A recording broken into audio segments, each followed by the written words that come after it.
Olá, prezados, sejam todos bem-vindos à 7ª Semana Nacional de Arquivos, um evento promovido pelo Arquivo Nacional do Rio de Janeiro.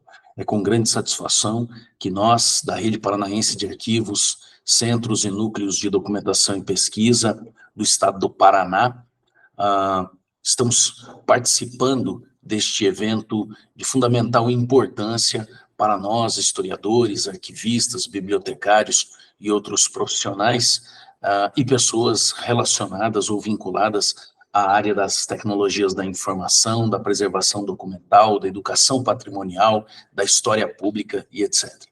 Eu sou o professor Dirceu Casagrande Júnior, da Universidade Tecnológica Federal do Paraná, sou bacharel e licenciado em História e mestre em História pela Universidade Estadual de Londrina, doutor em História pela Universidade Estadual Paulista, Campos de Assis, e atualmente professor do ensino básico, técnico e tecnológico da Universidade Tecnológica Federal do Paraná, Campus Cornélio Procópio.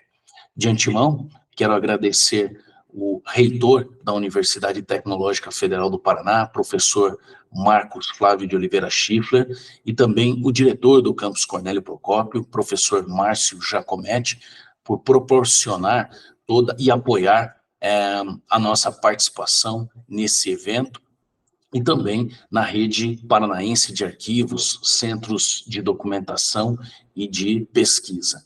É muito importante a participação da nossa universidade, juntamente com os nossos colegas da UEMP, da Unicentro, da UNOeste, da Universidade Estadual de Londrina, da Unespar, da Universidade Estadual de Maringá, enfim, de todas as universidades paranaenses, nessa iniciativa que surgiu a partir do diálogo permanente e constante que nós mantemos entre nós, pesquisadores, coordenadores de arquivos, centros e núcleos de pesquisa e documentação em história no estado do Paraná. Uma iniciativa inovadora, diga-se de passagem, porque até então nós estávamos trabalhando separadamente, até mesmo dispersos, né? Cada um cuidando efetivamente dos seus arquivos, das suas atividades de pesquisa, das suas atividades de preservação documental e etc. E hoje nós estamos, além de participar da 7ª Semana Nacional de Arquivos, nós estamos também criando e desenvolvendo, a partir daqui, uma rede paranaense de arquivos, centros e núcleos de documentação, o que efetivamente vai fortalecer o nosso trabalho. A UTFPR, mais especificamente o Campus Cornélio Procópio da UTFPR, apoia essa iniciativa. Nós aqui em Cornélio Procópio criamos o Lab História, ou Laboratório de Pesquisa, Ensino e Extensão em História, que tem como objetivo preservar, coletar e preservar, além de difundir efetivamente, parte dessa documentação que está dispersa, que está espalhada pelo município e pela região. Nós pretendemos coletar esses materiais, trabalhar para a sua preservação e, consequentemente, para a sua difusão através de diferentes canais, meios e suportes. O Laboratório de História da Universidade Tecnológica Federal Campus Cornélio Procópio tem, portanto, o objetivo de coletar, preservar e promover a difusão desses documentos e desses arquivos. Nós já estamos nos organizando institucionalmente, estamos registrados formalmente como um projeto de extensão da nossa universidade, mas futuramente pretendemos pleitear a institucionalização ou a formalização institucional do Laboratório de História como um órgão da nossa universidade, do nosso campus e, consequentemente, da nossa universidade, o que nos ajudará bastante, mas ajudará ainda mais o trabalho de preservação da memória histórica e cultural da região de Cornélio Procópio e dos outros municípios que são vizinhos. Esse é um trabalho que começou em 2020, logo após a pandemia, 2020, 2021, logo após a pandemia, efetivamente vem se desenvolvendo, então, a partir dos trabalhos que nós estamos realizando e desenvolvendo aqui em nossa instituição. Eu gostaria, portanto, de dar início à minha palestra, intitulada Fontes Impressas, Fontes Digitais, os acervos documentais históricos na era da informação digital, destacando efetivamente a importância da preservação, a importância da conservação, da organização de acervos, da organização de arquivos e da organização de documentos históricos, a partir destes núcleos, centros de pesquisa, centros de documentação, vinculados ou não às universidades públicas do estado do Paraná e do Brasil. Enfim, é importante demais promovermos e continuarmos promovendo, ainda na era da informação digital, dos acervos digitais e da internet, a preservação de arquivos e documentos históricos.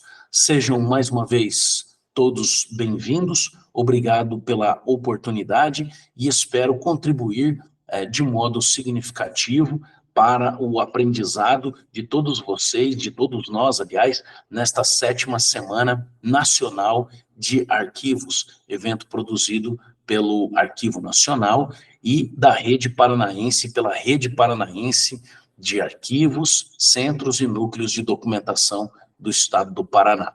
Mais uma vez, obrigado. Para darmos início, efetivamente, eu gostaria de trazer aqui alguns elementos importantes que são fundamentalmente básicos, mas que nos ajudam a compreender o trabalho que nós desenvolvemos nos centros de documentação e pesquisa e os desafios que nós vamos enfrentar ou que já estamos enfrentando na era das tecnologias da informação. A primeira ideia é a noção de documento, e eu classifico efetivamente documentos históricos. O que são documentos históricos? Documentos históricos são fontes de informação que registram eventos, ações e ideias dos homens no tempo. Os documentos históricos são produzidos de diferentes formas. São textos escritos, manuscritos, cartas, diários, relatórios oficiais, registros governamentais, tratados, leis, mapas, fotografias, filmes, gravações de áudio e vídeo e outros registros físicos ou digitais. É importante destacar que, até certo tempo, todos os registros eram físicos e poucos eram digitais. Quando eu falo digitais, eu estou me referindo, basicamente, aos processos de digitalização de documentos físicos e materiais e seu potencial ou a sua transformação em documentos virtuais, em textos, áudios, vídeos, enfim, que foram migrados gradativamente para as redes de computadores e que hoje compõem todos esses acervos. Nós estamos fazendo isso com os documentos impressos nos arquivos e nos centros de documentação e pesquisa. Os historiadores têm, e os coordenadores, os arquivistas, bibliotecários, enfim, eles têm se esforçado nos centros de documentação e pesquisa para digitalizar e, portanto, tornar virtuais os documentos que até então estavam exclusivamente impressos, estavam ali preservados num suporte físico específico, bastante específico, que é o papel, por exemplo. Nesse contexto, ou ainda outros suportes físicos, como, por exemplo, as fitas VHS, os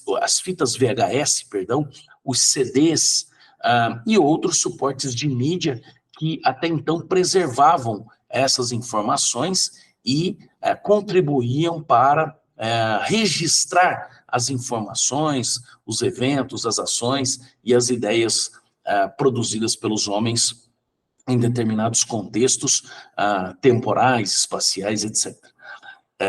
Bom, a primeira coisa, então, quando nós falamos de documentos históricos, nós precisamos pensar também no suporte, portanto, em que este documento está preservado, em que essa fonte está registrada.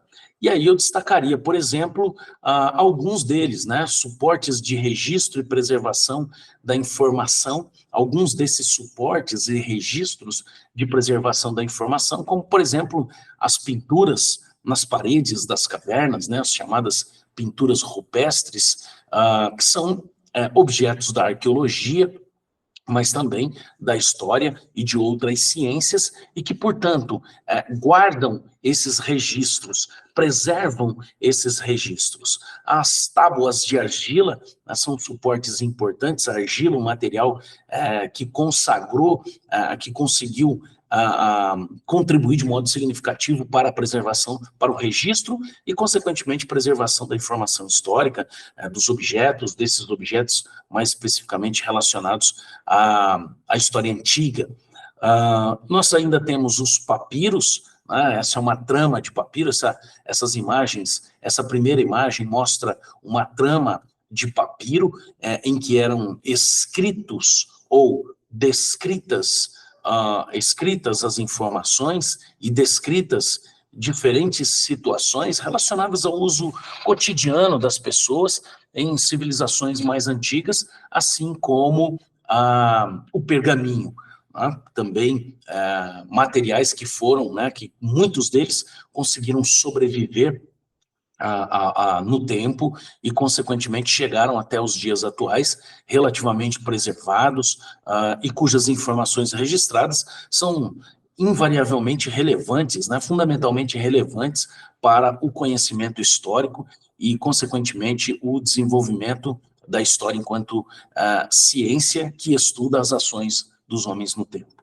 Um outro conjunto documental, né, é o papel. O aprimoramento desses suportes, né, nos trouxe efetivamente ao papel, né, ou nos deu efetivamente o papel, cujos registros históricos foram cujos registros, antes de serem históricos, mas cujos registros, né, foram fundamentalmente importantes para todos aqueles que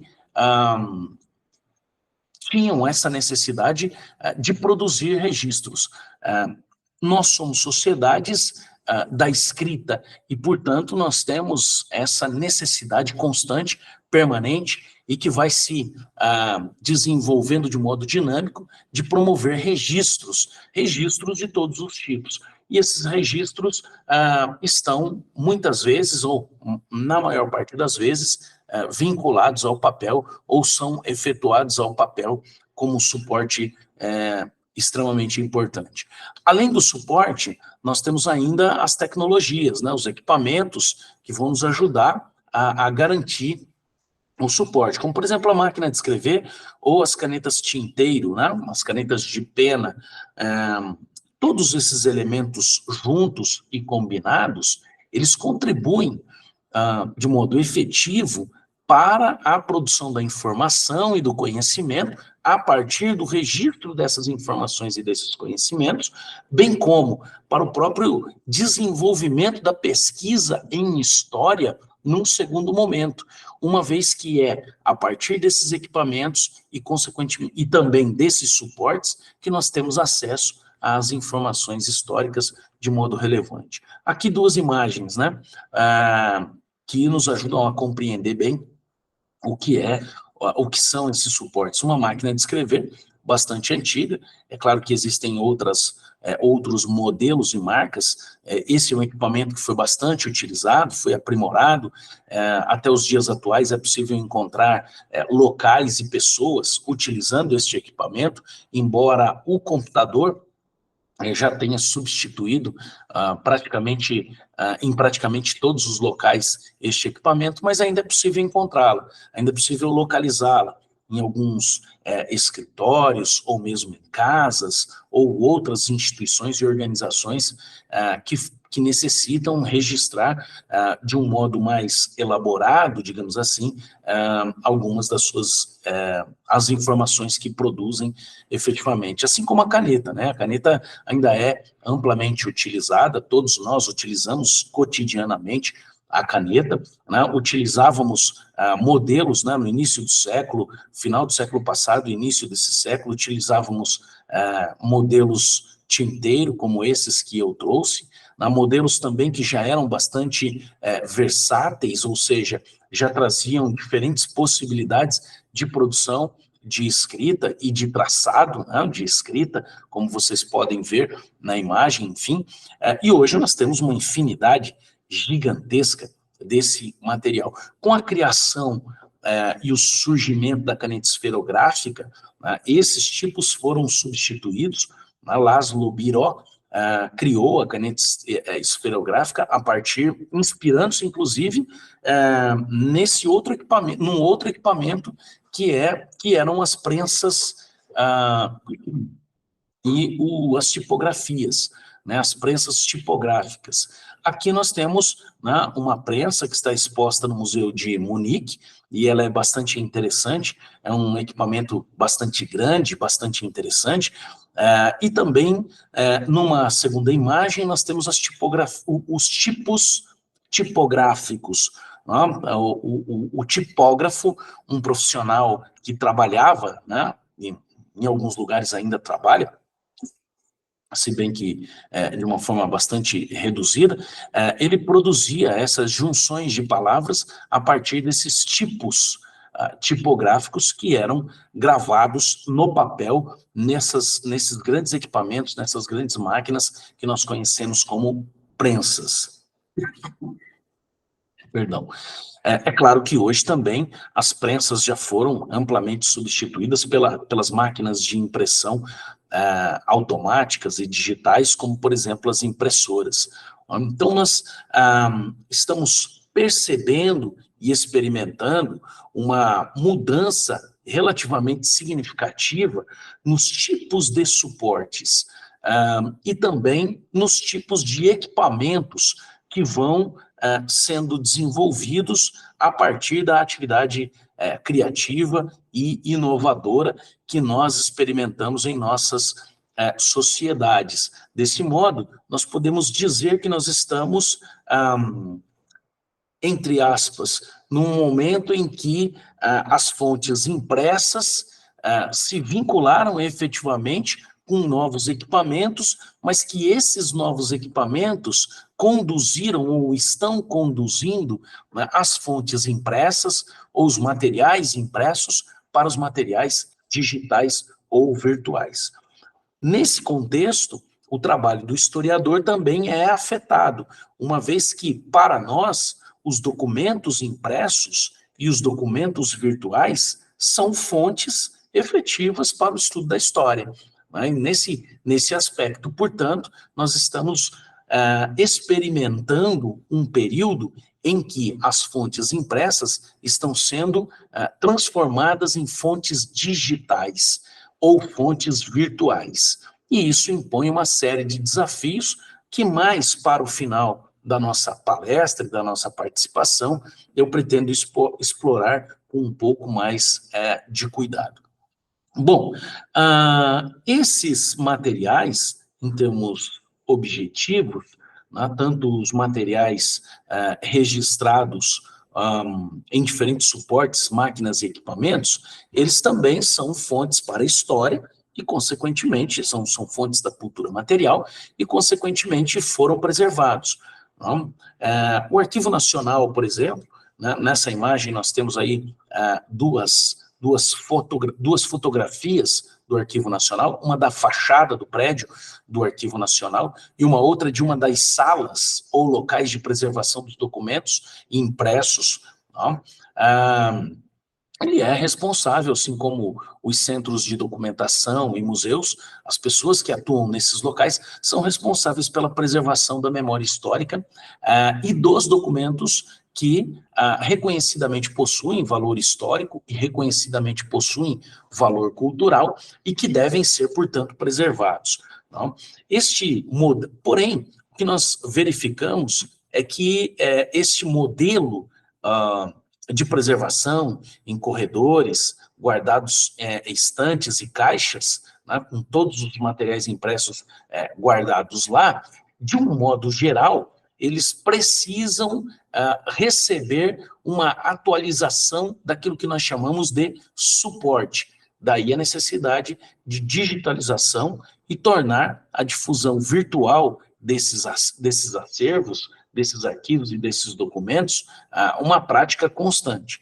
É óbvio que faltam pessoas, faltam efetivamente projetos para o desenvolvimento desse tipo de iniciativa, desse tipo de ação e operação. Mas faltam pessoas, né? Nós demandamos cada vez mais de profissionais vinculados a essa atuação, como, por exemplo, os historiadores, que vão fazer pesquisa, mas também vão fazer a preservação, vão conduzir trabalhos de preservação. Os arquivologistas, os bibliotecários, os técnicos em tecnologias da informação, enfim, toda uma gama de profissionais voltados ou orientados para a preservação de documentos históricos, a digitalização de documentos históricos e, consequentemente, a difusão virtual desses documentos. Esse é um trabalho que já existe, por exemplo, no Arquivo Nacional e em diversos outros centros de documentação e pesquisa, mas que precisa ser ampliado, até porque as fontes impressas em papel, o principal suporte que nós encontramos hoje, elas correm sérios riscos de se deteriorar em função da sua materialidade física mesmo, né, em função das suas características físicas e das relações que essas características físicas estabelecem com o tempo, com o clima, com o espaço, com o lugar e com uma determinada e com um outro conjunto de agentes. Bom, aqui nós temos os museus como centros de preservação.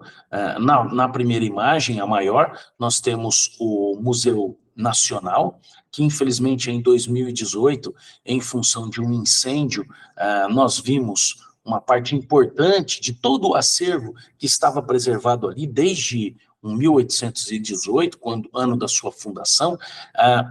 Uma parte importante desses acervos se perdeu em função deste incêndio. Nas outras imagens, nós vemos duas antigas estações ferroviárias no norte do Paraná que foram transformadas em museus. A primeira é o Museu de Londrina, hoje uma das referências no norte do Paraná, uma das principais referências em museologia e museus do norte do Paraná.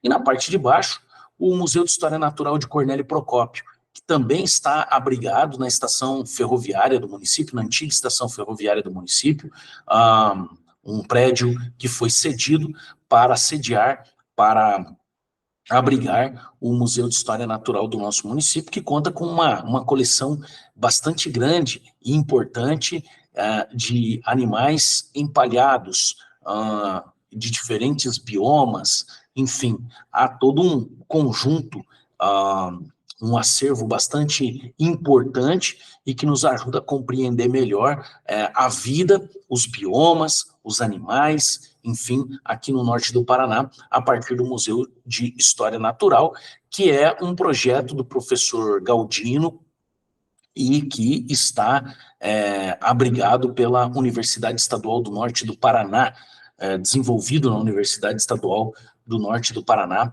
a UEMP. Um importante acervo e um importante museu. Uma característica importante que eu gostaria de destacar é que uma coisa importante que eu gostaria de destacar é que esses prédios, esses espaços, eles também compõem fontes para a história, uma vez que são fontes arquitetônicas, da arquitetura, material, né, estão vinculados, em termos efetivos, à história material, né, a história cultural das nossas cidades aqui no norte do Paraná. O Museu de Londrina, com uma arquitetura bastante interessante, né? Uma inspiração, muito provavelmente uma inspiração, com uma inspiração bastante específica, né? E a ferrovia também, de Cornélio Procópio, a estação ferroviária de Cornélio Procópio também com uma inspiração um pouco diferente, mas bastante específica, e que revelam elementos de construção, elementos de edificação de uma época, mais especificamente a virada do século XIX para o século XVIII e as décadas de 1910 e 1920. Há, portanto, uma necessidade, né, de olhar com mais cuidado para essas fontes, não necessariamente impressas, né? Na primeira imagem, que está disponível no livro Fontes Históricas, organizado pela professora Carla Bessanese Pinsky, em 2008, nós vemos um conjunto de acervos documentais impressos, exemplos de conjuntos de acervos documentais impressos e que precisam efetivamente serem preservados, como, por exemplo, os arquivos do Poder Executivo, do Poder Legislativo, do Poder Judiciário, arquivos cartoriais, arquivos eclesiásticos, arquivos privados, né, cujos documentos correspondem a ofícios e requerimentos, cartas que são trocadas, listas nominativas, matrículas de classificação, processos, atas, outros tipos de registro, processos cíveis, processos crimes, no caso dos arquivos do Poder Judiciário, notas, registros civis, documentos pessoais, cartas de família, cartas de indivíduos, fotografias e etc.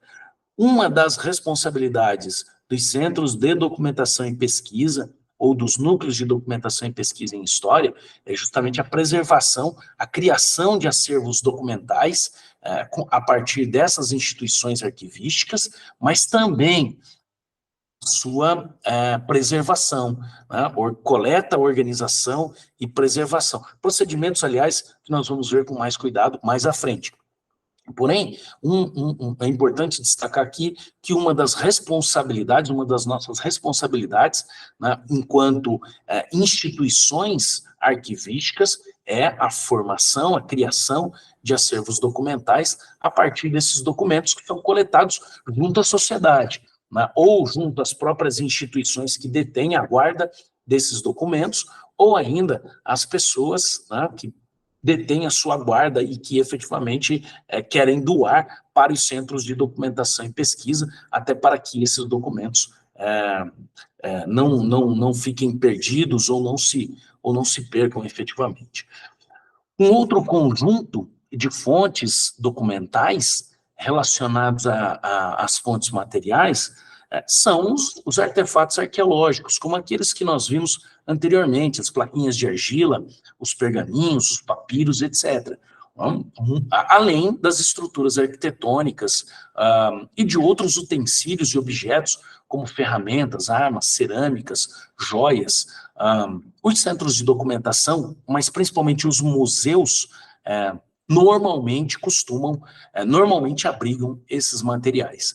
Além disso, a própria arquitetura, como eu destaquei ali nos dois prédios que nós vimos anteriormente, a arquitetura dos edifícios históricos, ruínas, monumentos, templos, palácios, estruturas antigas, né, também nos fornecem informações e registram informações históricas importantes sobre o cotidiano de determinadas sociedades. Vou pedir licença para tomar um copo d'água, um pouco de água, e retomo imediatamente.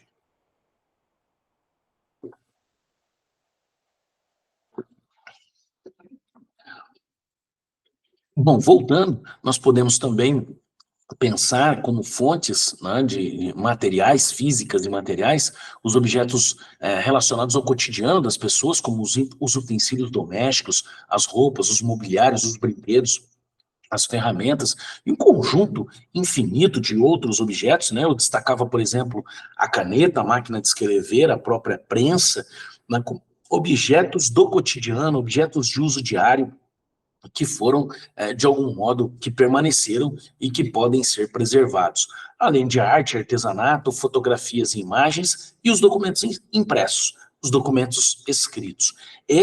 Para esses, nós damos aí um tratamento relativamente diferenciado dos demais, juntamente com as fotografias e imagens, uma vez que é uma atribuição e objetivo dos centros de documentação e pesquisa torná-los virtuais, ou seja, digitalizar as imagens, digitalizar os documentos escritos e apresentá-los ou disponibilizá-los em plataformas específicas de internet e redes virtuais.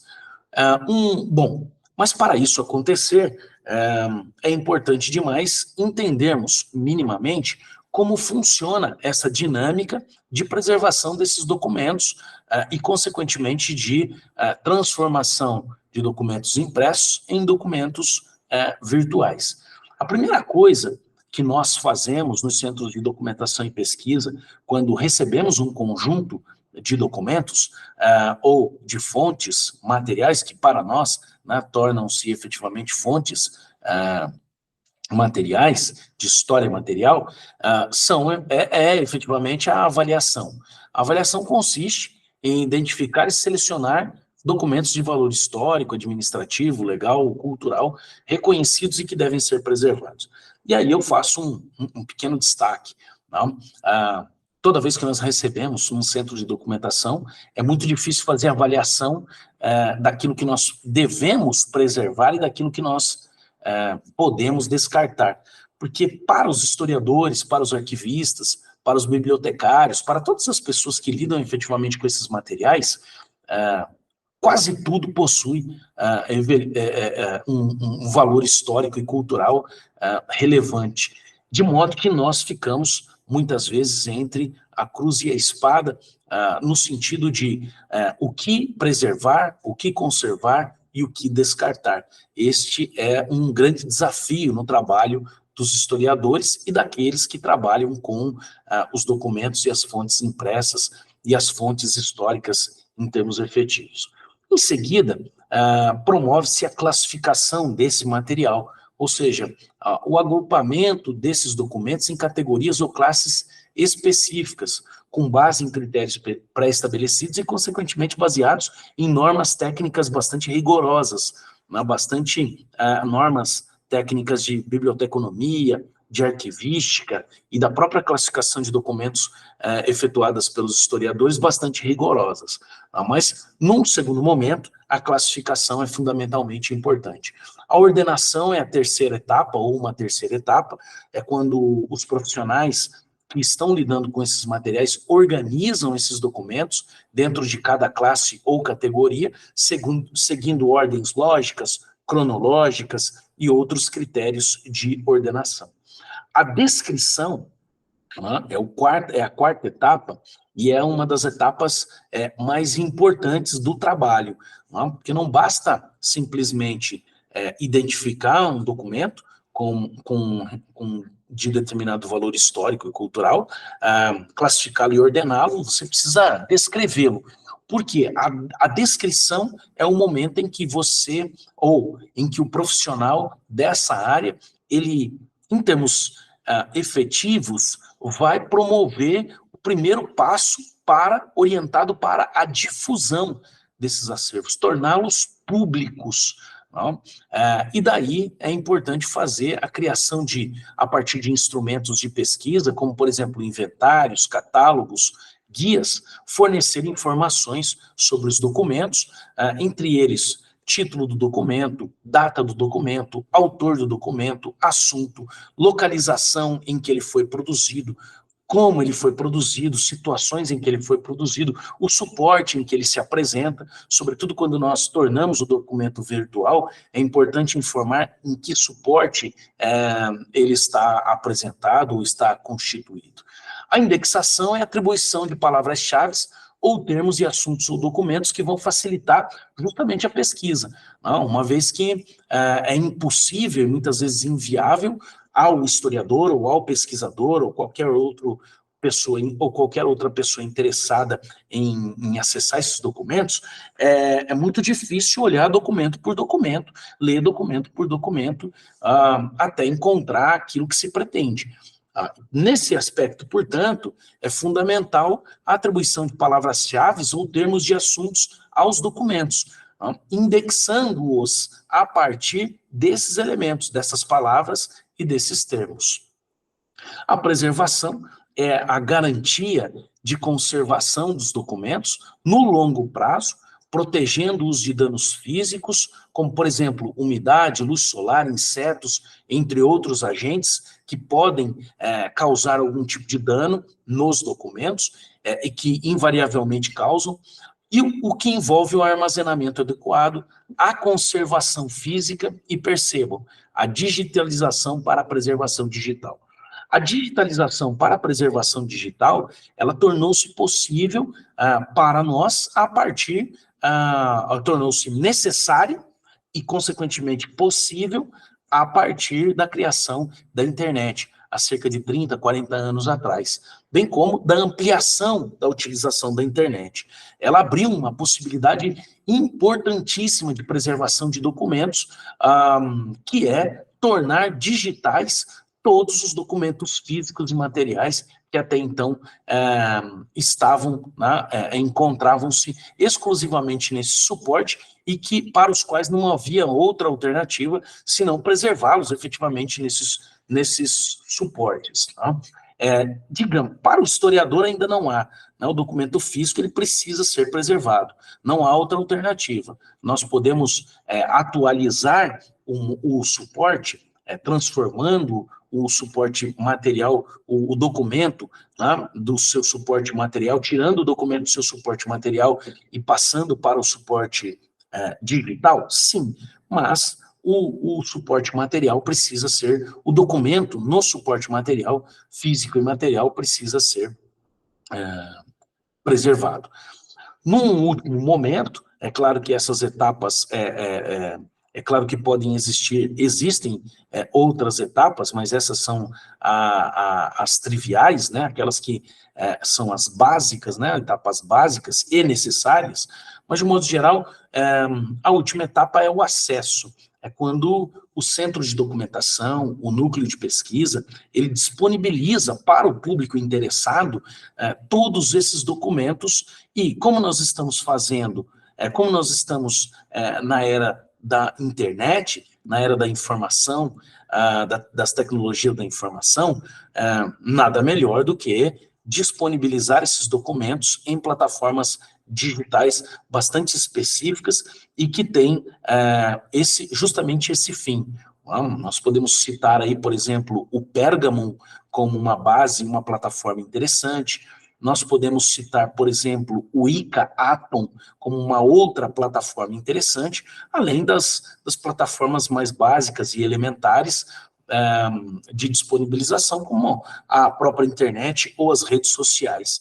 É importante pensar que as redes sociais, né, que a criação da internet e depois o surgimento das redes sociais possibilitou a ampliação muito, mas muito grande mesmo dos mecanismos de disponibilização virtual desses acervos. Então, nós estamos falando, por exemplo, de pessoas que produzem registros, acessam registros fotográficos antigos e disponibilizam nas redes sociais para consulta. Isso é muito comum, principalmente em todos os lugares. Não? Em Cornélio Procópio, por exemplo, existem pessoas que criaram páginas nas redes sociais, perfis nas redes sociais, e que disponibilizam fotos antigas, materiais antigos, informações sobre determinadas situações e coisas de outros períodos anteriores a esses, né? E que efetivamente são visitados, vistos, consultados, criticados, comentados por um número bastante grande de pessoas. Então, a internet, ela possibilitou a criação de um novo suporte, o surgimento de um novo suporte e, consequentemente, a disponibilização de documentos impressos e de outros materiais, seja como imagens ou como arquivos de texto, numa outra condição, num outro suporte. Bom, mas para que tudo isso, né? Para que preservar, né? Para que disponibilizar? Para que serve efetivamente essa dinâmica para que servem essas dinâmicas de preservação da memória histórica? Bom, Marc Bloch, pensador francês, um historiador francês do século XX, ele escreveu que a história, no mínimo, diverte. E, normalmente, quando nós vemos esses perfis amadores de redes sociais, disponibilizando fotos e textos antigos, né, de história, nós nos divertimos bastante, aliás, né, isso é um mecanismo de entretenimento bastante interessante. E, sob vários aspectos, cumpre um papel fundamentalmente importante na vida dos indivíduos, na vida dos seres humanos, que é divertir, né, que é a diversão.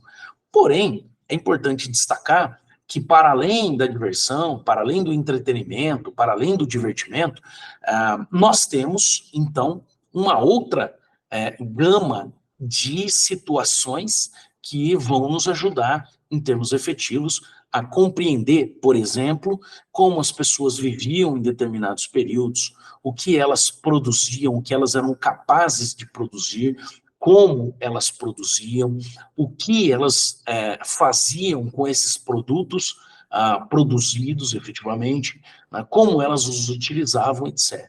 E nesse quadro, a história vai se ampliando, né, ou ampliando as suas possibilidades de ação e de atuação, e os próprios indivíduos que fazem uso, né, desses materiais, que consultam, que veem, que visitam, também ampliam as suas bases de formação de conhecimento, inclusive.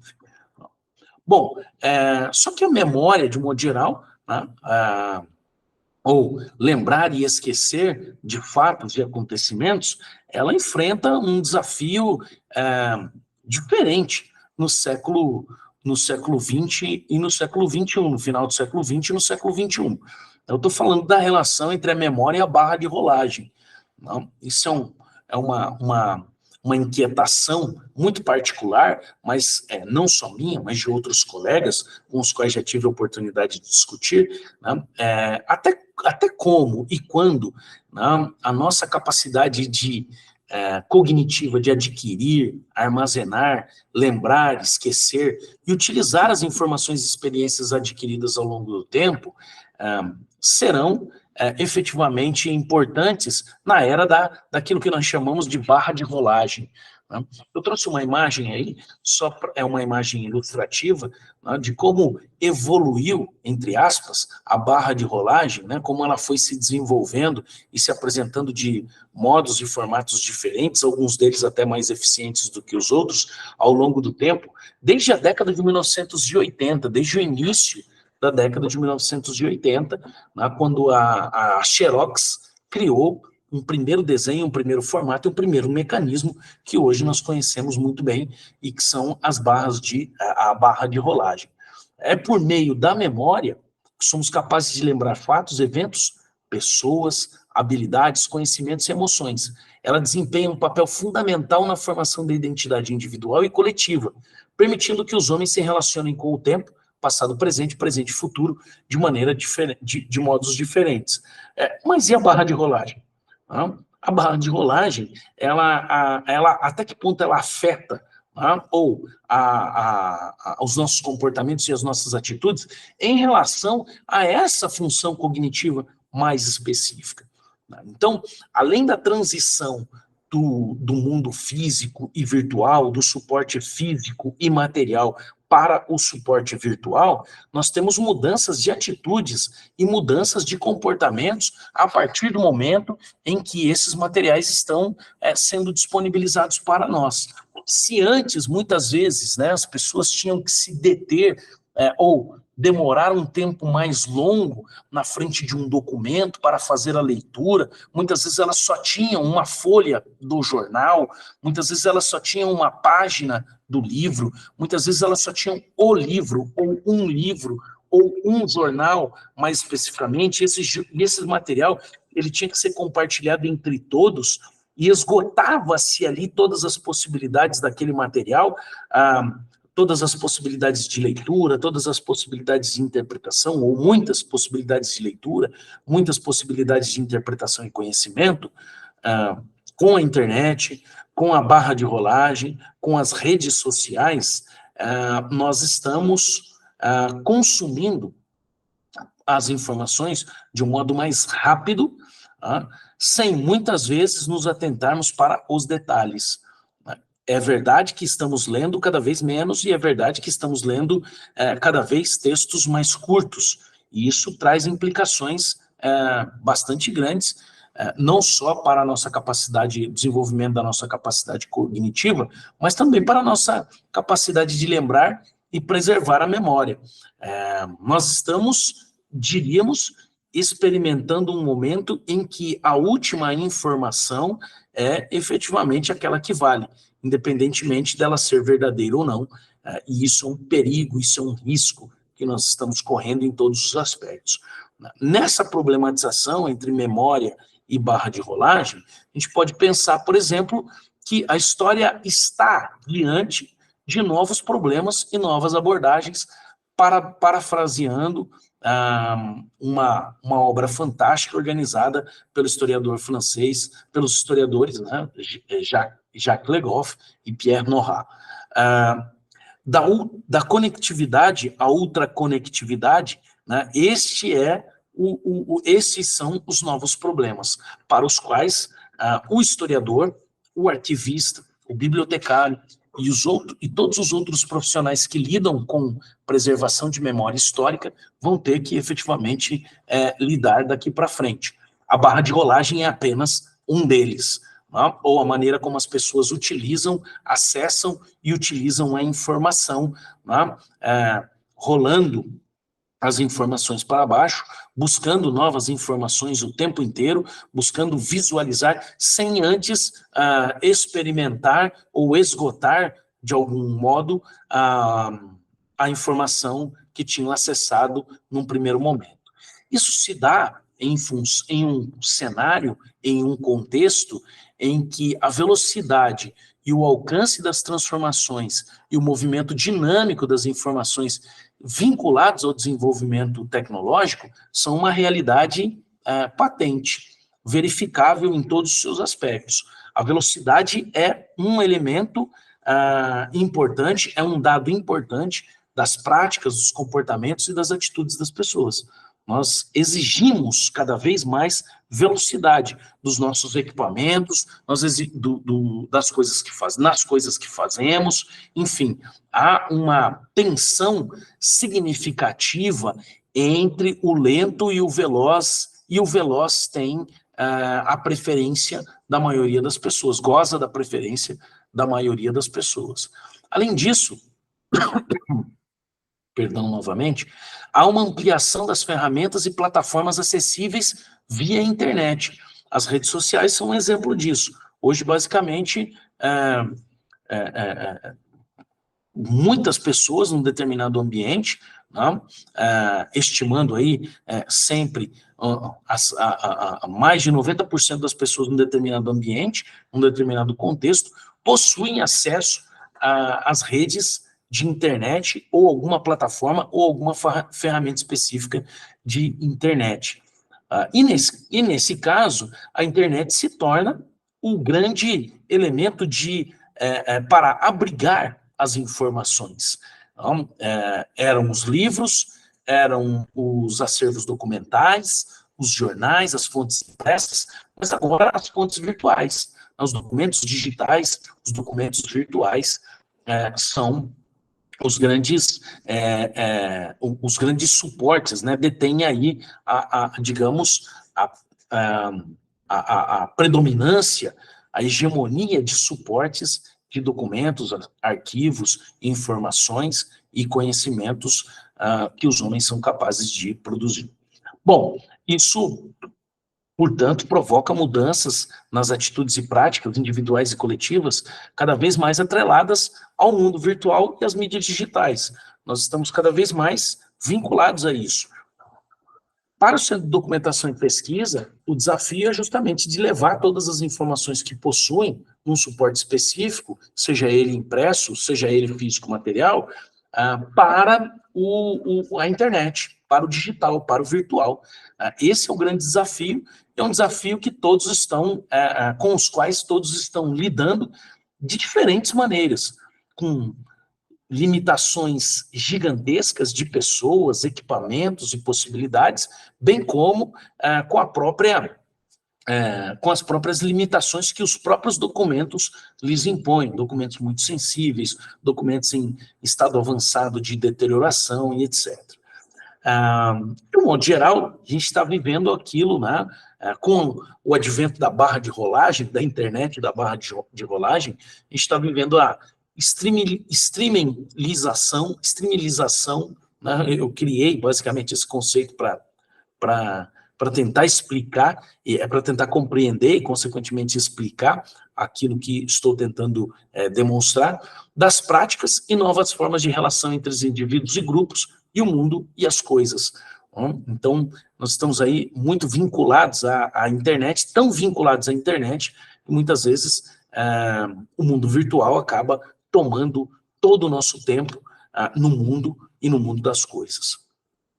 Bom, e qual é o problema, então, dessa questão? Para isso, eu trago uma citação do Giliard da Silva Prado, Por uma História Digital, o ofício de historiador na era da internet, um artigo publicado na revista Tempo e Argumento, em Florianópolis, em 2021, perdão.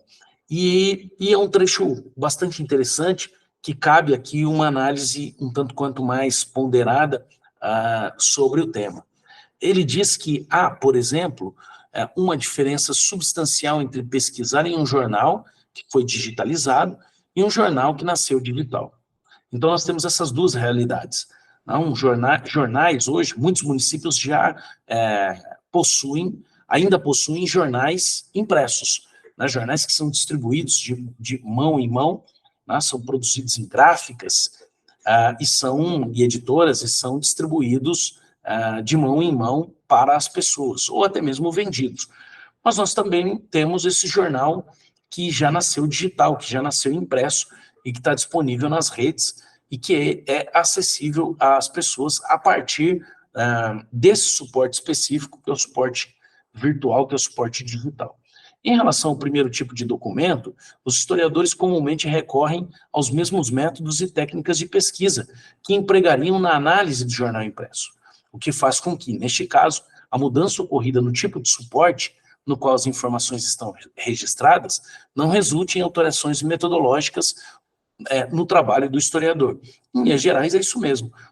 O historiador aborda esses documentos de uma maneira muito específica, utilizando de todos os recursos que possui para fazer a crítica da fonte, para tanto a crítica interna quanto a crítica externa, isto conhecer ali a autenticidade do acervo, né, reconhecer a autenticidade do acervo, pensar na produção daquele material, daquele documento, daquela ideia, enfim, para isso ele disponibiliza, né, ele possui uma série de recursos, né, que nós chamamos de crítica interna, crítica externa, e que vão contribuir de modo bastante específico para que o historiador trabalhe com as fontes e, consequentemente, reconheça o trabalho das fontes, ou reconheça aquela fonte como uma fonte autêntica, não? Pensar o que ela diz, se existem outras fontes que confirmam ou que podem ajudar a corroborar aquelas informações que ele acessou, enfim. E, ao mesmo tempo, ele tem que lidar com uma infinidade de suportes e de outras possibilidades de uso da própria fonte escrita. Não? No meio digital, isso fica ainda mais evidente e latente. Vamos pensar, por exemplo, né, o jornal nascido digital, ele passou a exigir do historiador e das pessoas que fazem a leitura desses jornais novos saberes e procedimentos metodológicos para que se possa realizar a crítica documental, ou seja, produzir conhecimento a partir da interpretação de um tipo de fonte caracterizada pela hipertextualidade. Essa é uma característica fundamental desses jornais que nascem digitais. A possibilidade de você clicar, e essa é uma palavra que está muito vinculada a essa questão do mundo virtual, do mundo digital, a partir do momento em que o indivíduo clica numa determinada palavra, a partir do momento em que o indivíduo clica numa expressão, o texto imediatamente remete, né, esse clique imediatamente remete o indivíduo para um outro texto. Tá? Isso é hipertextualidade, né?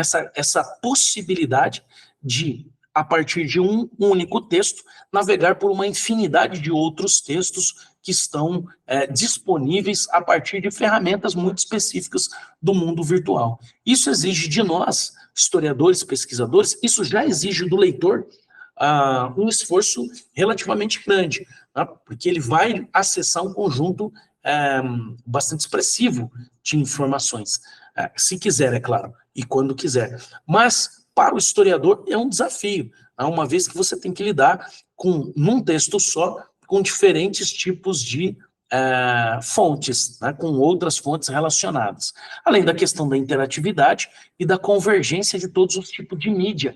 Né? Num texto de internet, num texto, seja ele de jornal ou não, o indivíduo vai encontrar não só a hipertextualidade presente, mas também vídeos, fotografias, áudios e outras mídias de suportes diferentes que estão disponíveis ali para a consulta e para o acesso. Vale a pena a leitura deste texto do Giliard da Silva Prado, é um texto bastante interessante e que nos ajuda, né? Não esgota o tema, obviamente, assim como esta palestra não pretende esgotar nada e nenhum tema, mas nos ajuda a compreender mais e melhor sobre essa relação entre as fontes impressas e as fontes digitais no século XXI.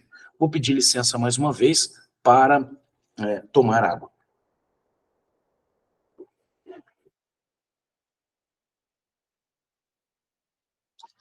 Bom, já encaminhando para o final, é importante pensar em outros desafios que estão colocados para o historiador, para o arquivista, para o bibliotecário, naquilo que nós chamamos de transição nesse período de transição das fontes impressas para as fontes digitais, né? O que fazer com as fontes impressas e como fazer com as fontes impressas.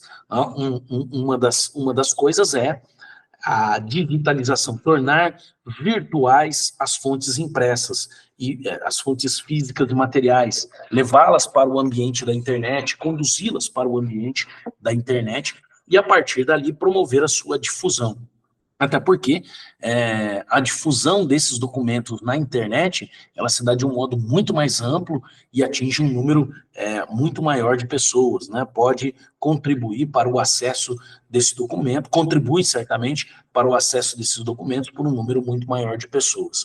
Mas, nesse trabalho todo, existem outros desafios que estão colocados para os centros de documentação, para os profissionais que atuam nos centros de documentação, nos arquivos, nos núcleos de pesquisa, né, que é a organização em metadados, ou seja, a criação e a utilização de sistemas de organização dos documentos digitais, com estruturas de pastas, nomes de arquivos que facilitam a busca, a recuperação dos documentos, ou seja, os metadados mais especificamente dos documentos, título, data, autor, palavras-chave relevantes, etc. Então, esse é o primeiro grande desafio, né? Como organizar? E como, efetivamente, sistematizar essa organização para o mundo virtual, para as páginas de internet, para as plataformas de internet, para os arquivos, etc. O armazenamento e backup, sistemas de armazenamento adequados para os documentos digitais, levando em consideração questões de segurança, acesso e preservação de longo prazo, além de backups regulares dos arquivos digitais para garantir sua proteção contra perdas acidentais. Então, para cada um desses elementos, né, de armazenamento e backup, nós temos lá o espaço, a quantidade de espaço disponível para o armazenamento. Imaginem você o Arquivo Nacional, por exemplo, a digitalização de todos os arquivos disponíveis no Arquivo Nacional, o quanto isso demandaria de espaço de softwares e potencial de software, espaço de hardware, enfim, para você conseguir operacionalizar esse armazenamento e, depois disso, o backup regular, o dos arquivos, sem contar a segurança. Até para que esses documentos não sejam acessados por pessoas mal intencionadas e alterados e utilizados de modo a prejudicar alguém ou prejudicar instituições, etc. Há ainda, né, o acesso e disponibilização, né, o que implica na escolha das melhores plataformas ou sistemas de gerenciamento de documentos digitais para disponibilizar os documentos históricos.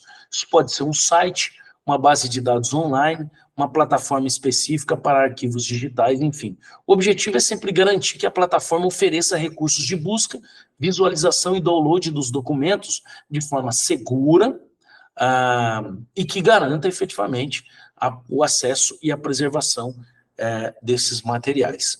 Por fim, pensar não só, né, a difusão desses materiais, torná-los virtuais para torná-los mais acessíveis para públicos cada vez mais amplos, mas também torná-los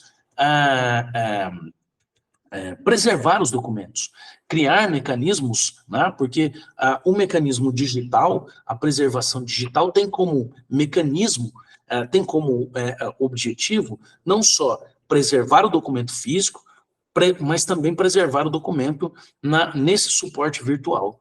E é isso que se torna um desafio importante, né?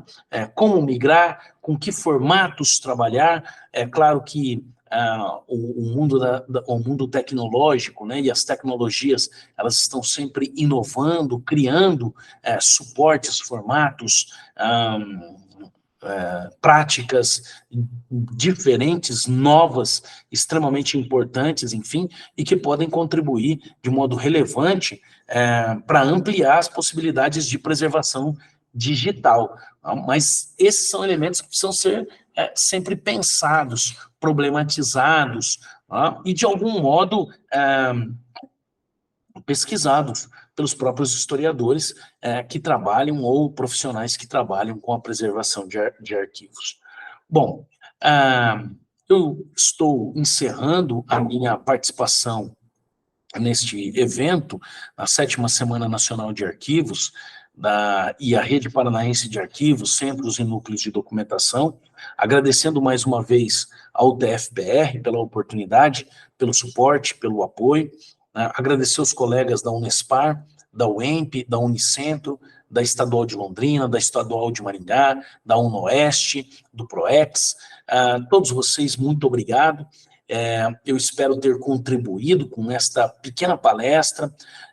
Inicialmente era para ser uma webinar, que seria realizada no dia 5, mas por problemas técnicos e de suporte, nós não tivemos condições de fazê-la naquela oportunidade, e, portanto, né, para não perder a oportunidade e também para tentar contribuir de algum modo para o desenvolvimento, crescimento, conhecimento de todos aqueles que estão participando desse evento, ou que, porventura, daqueles que vierem a acessar esses vídeos, essas informações, nós resolvemos, então, gravar uma pequena palestra e disponibilizá-la oportunamente nas páginas e nos canais de internet que nós possuímos, do Núcleo de Pesquisa e Documentação em História da UEL e também nos canais da UTFPR, Campus Cornélio Procópio.